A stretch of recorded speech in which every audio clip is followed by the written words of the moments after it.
Region, and I don't think we're done yet. The very latest on the way is First at 4 continues. Mountain News First at 4 continues.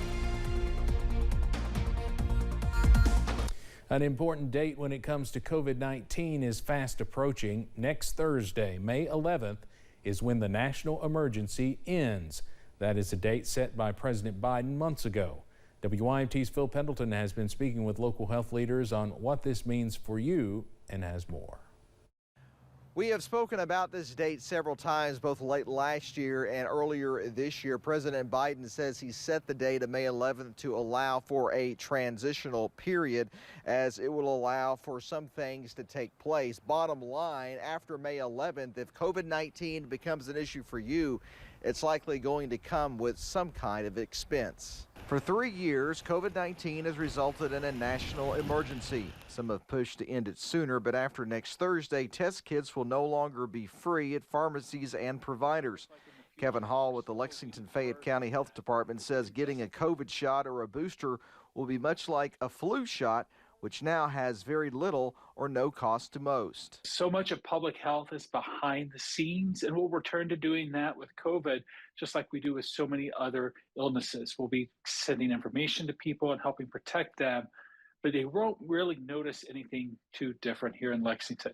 Well, COVID-19 is not infecting nearly as many Kentuckians as it once was, but it's still somewhat of an issue. According to the latest map showing the different colors of green, yellow, and red, all but 3 counties in the green. Those 3 yellow counties in northeastern Kentucky: Fleming, Bracken, and Mason counties. Phil Pendleton, now back to you. Phil, thank you. The Centers for Disease Control and Prevention says COVID cases across the country peaked during the week of January 19th, 2022. There were 5.5 million new cases that week. The first Monday in May is known as Melanoma Monday. Cancer.net says the month of May is National Melanoma and Skin Cancer Awareness and Prevention Month. The goal of Melanoma Monday is to bring awareness to the risk melanoma causes. Leslie Deaton, a nurse practitioner at Primary Care Centers of Eastern Kentucky, says she personally had melanoma and thinks it's important for everyone to pay attention to their own skin. Everybody should have a skin assessment at least one time a year, whether you go to your family doctor and let them take a look or whether you go to a dermatologist, because I found mine incidentally. It wasn't something that I was worried about. Deaton says it's important to look for the ABCs of your skin: asymmetry, borders, and colors.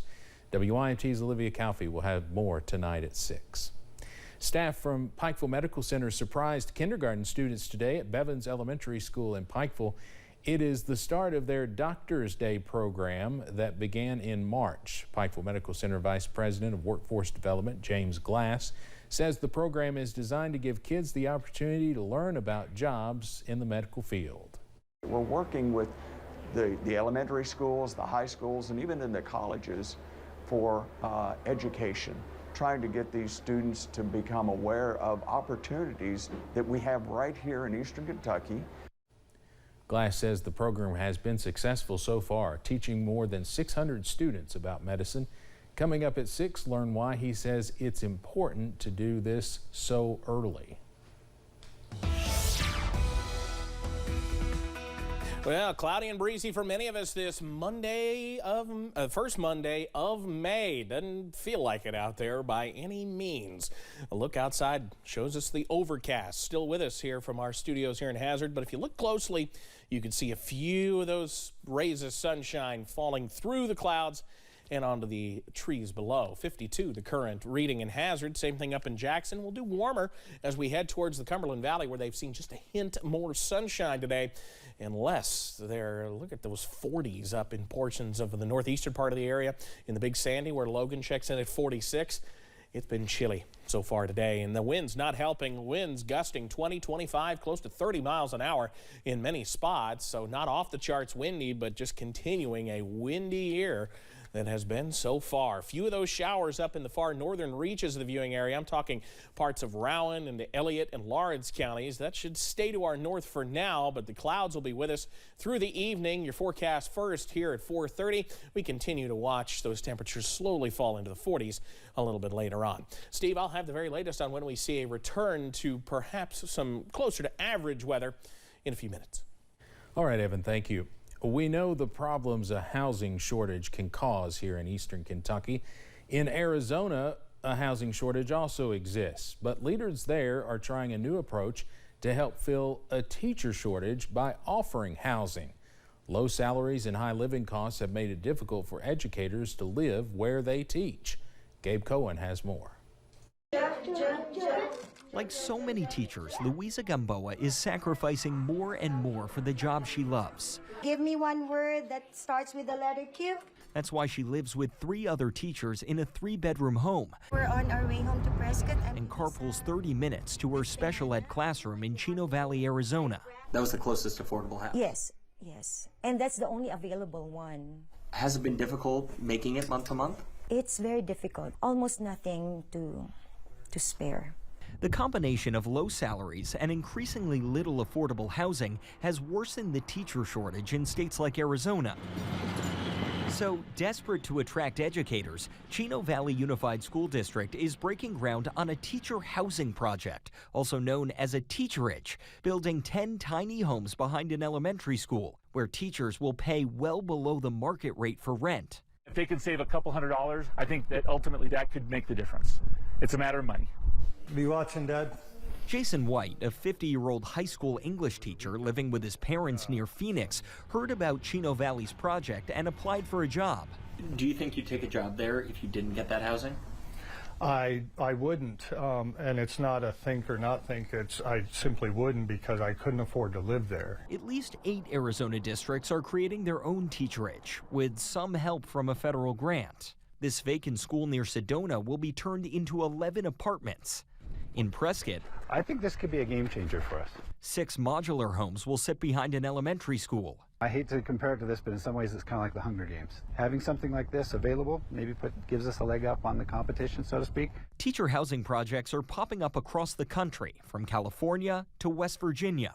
But some are skeptical of teacherages. I think our concern would be that a professional educator would not only work for the district, but the district would also be their landlord. Marisol Garcia heads the Arizona Education Association, the union that represents public school teachers, and she sits on the governor's new Educator Retention Task Force. We're treating a symptom and not the illness, and that is we don't have enough educators who want to enter the profession, who want to stay in the profession. A recent study found more teachers than usual left the classroom last year, at a time when students are still recovering from steep pandemic learning loss. Advocates blame a range of issues like workload, student behavior, politics in school, and most of all, salary. It shouldn't have to be a vow of poverty to be a teacher, and that's what it feels like. Megan Brown is leaving her special ed classroom next month after 12 years of teaching. She and her husband, a firefighter, live with her parents, struggling to save money to buy a home and start a family. We can't both be in helping professions, so I decided to leave. What is walking away from that like? I'm a really proud public school teacher, and it's hard. It's hard to know that I can't do it anymore. Numbers from Fannie Mae indicate fewer new homes were built in the 10 years just prior to 2018 than in any decade since the 1960s. Regulators seized California-based First Republic Bank and sold it to J.P. Morgan Chase. First Republic is the second largest bank failure in U.S. history. This raises concerns about the economy as a whole. CBS's Skylar Henry has more on that from Washington. In the third bank failure of the year, First Republic Bank and all of its deposits have been seized by regulators and sold to J.P. Morgan Chase. All the consumers who have accounts at First Republic can actually relax because you're just going to walk into your branch if you need some help. J.P. Morgan is going to make those transactions. Everything's kind of cool. Rising interest rates devalued some of First Republic's loans and investments. Then depositors pulled more than $100 billion out of the bank over the first 3 months of this year. But we've got to prevent this from happening again, and the best way to do it is to guarantee these deposits. First Republic's collapse is expected to cost the FDIC about $13 billion. The recent bank failures and rising interest rates have forced other banks to make it tougher for people and businesses to get access to loans. The combination is leading some to believe that America is headed towards a recession. It takes control out of the Fed. The Fed is no longer in total control of slowing down the economy. They've now got the banking industry playing along with them. Interest rates could be hiked again this week when the Federal Reserve wraps up a two-day meeting on Wednesday. Skyler Henry, CBS News, Washington. Coming up on First at 4, Elon Musk announces a new policy for news